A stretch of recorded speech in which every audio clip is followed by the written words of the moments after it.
Šiandien paskutinė parodos Ką pasėsi diena. Aš kitoje priekaboje nei vakar, nes energija parodoje irgi kitokia. Šiandien turime daug lankytojų iš jaunų šeimų, oras puikus, nuotaikos iškilmingos. Einame pažiūrėti, kas naujo parodoje. Atėjo paskutinė parodos diena, tai ką, atjaunėjus publika vaikšto, ne? Oi, šeštadienį kaip visada ateina daug jaunesni žmonės.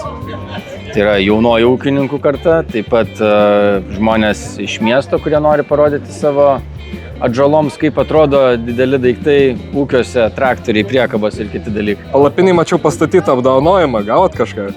Jo, gavom vakar apdovanojimą, buvo, kaip sakant, parodos uždarymo vakaras ir dalyvių tam tikrų pagerbimo šventė, taip turbūt galėčiau įvardinti, ar ne? Tai joje buvo pagerbti ir įteikti apdovanojimai tiems, kurie sukūrė prieš 30 metų tą parodą, kurie nepabijojo, kurie ryžosi tiesiog susiburti ir kurti būtent tai, ką mes turim šiandien. Neišimtis tapo ir Agrobond, kurie gavo apdovanojimą už ilgametį ir nuoseklų darbą parodoje. Ką daryti žmonėm, kur neatvyko į parodą, bet vis tiek norėtų sužinoti daugiau apie techniką? Reikėtų pirmiausiai pasekti mūsų socialinius kanalus, kuriuose mes ir toliau dalinsimės naujienomis, tai, kas yra pas mus, tai, kas atvyksta ir taip toliau. Atvykti pas mus į mūsų centrinį ofisą Raseiniuose arba į mūsų padalinius, kurie yra visoje Lietuvoje ir gauti visą reikiamą informaciją. Girdėjau, kad turi priekabą. Taip, turim puspriekabę Kaselio 10 tonų Jurbarko rajone su praktiškai visa komplektacija ir plačiais ratais. Ką teko vežti? Šiuo metu tai tik tai buvo kviečiai ir avižų mišiniai. Tai tą, ką rašo, atitinka, 10 tonų telpa, lauke neklimpo, viskas tvarkingai buvo. Tai tikriausiai padėjo platus tie nefūriniai ratai, jeigu nemaišau jo platus ratai. O taip, kaip ir viskas gerai su ta priekaba kaip priekaba, palei kainos segmentą, tikriausiai, kad be konkurencijos. Kodėl Kaselį išsirinkai? Nes, esmė viso buvo kainui, kad kad būtų puspriekabė, platus ratai, o šiuo atveju viskas kaip ir toj baziniai komplektacijai buvo pasirenkama. Kiek laiko, sakei, jau turi? Tai metai laiko. Metai laiko. Buvo kokių defektų, gedimų? Ne, niekada nebuvo. Taip, dar sakei, esi užsakęs traktorių. Taip. Kokį traktorių? Tai šitą už nugaros Aupax P4110. Nežinau, tai sulauksim. Jau ne už kalnų parplauks, tai žiūrėsime. Gal susitiksime laukuose jau testuodami jo. Kokiem darbam jį naudosi? Tai buvo užsakytas su frontaliniu krautuvu. Tai bus taip pat, pas mus pieninis ūkis, tai prie rulonų gamybos, jų transportavime naudosim, tai bus matyt. Dar nešnekėjom apie Avon smulkintuvus, tai ką čia turit pasistatę?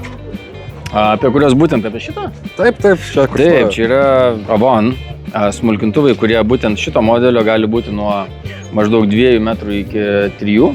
Čia būtent turim 260, jisai turi hidraulinį dangčio pakėlimą. Ką gali būtent su šitais smulkintuvais daryti, tai jie yra skirti smulkinti žolės, smulkinti pakelės arba tiesiog pievas. Klientų patogumui mes turim automatinį diržo įtempimą. Kaip minėjau, turim hidraulinį dangčio atidarimą, jeigu turit labai didelę masę. Kuo jie, sakykime, išsiskiria iš savo konkurentų, ar ne? Nes mulčerių šitoj parodoje mes turim labai daug. Visų pirma, tai yra kaina. Kainą mes turim labai gerą. Ją galite sužinoti užėję pas mūsų į puslapį, galite paskambinti mums, mes jums papasakosime, kurie būtent modeliai ir kokios kainos. Toliau, būtent šių turime tikrai stambų didelį galinį volą, stambes didelės goliavietės. Plaktukai yra po kilogramą, 700 gramų, varžtai M20. O šitas? Šito modelio išskirtinumas yra tas, kad jis yra labiau skirtas kukurūzų smulkinimui arba, sakykime, taip, žalios masės, paprastai tariant.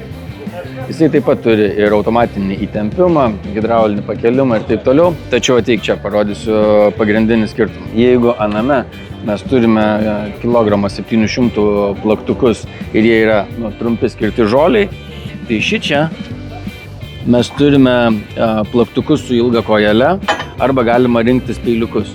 Taip pat turime labai didelio diametro veleną Ir būtent šių plaktukų pagalba, sukant didelę masę aplinkui, jūs nebeužkemšate, todėl mes turime ir padidintą bunkerį. O kokio pločio šitie gali būti? Šitą su ranka? Šitą su ranka pas mūsų jų yra nuo 1,60 m iki 2,40 m. Visi pritaikyti skirtingam sektoriui, skirtingam galios poreikiai.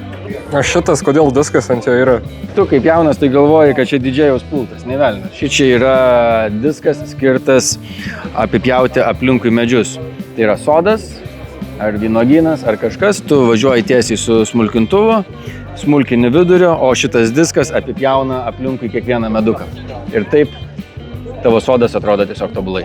Visi geri dalykai baigėsi ir dėja ši paroda nėra išimtis. Labai dėkojame visiems, kurie apsilankė. O tiems, kuriems atvykti nepavyko, gėda. Tačiau daugiau informacijos apie mūsų asortimentą rasite elektroninėje parduotuvėje agrobon.lt, o tuo tarpu mes savo techniką vežamės atgal į Raseinius, linkime jums gerų darbų ir iki kito sykio.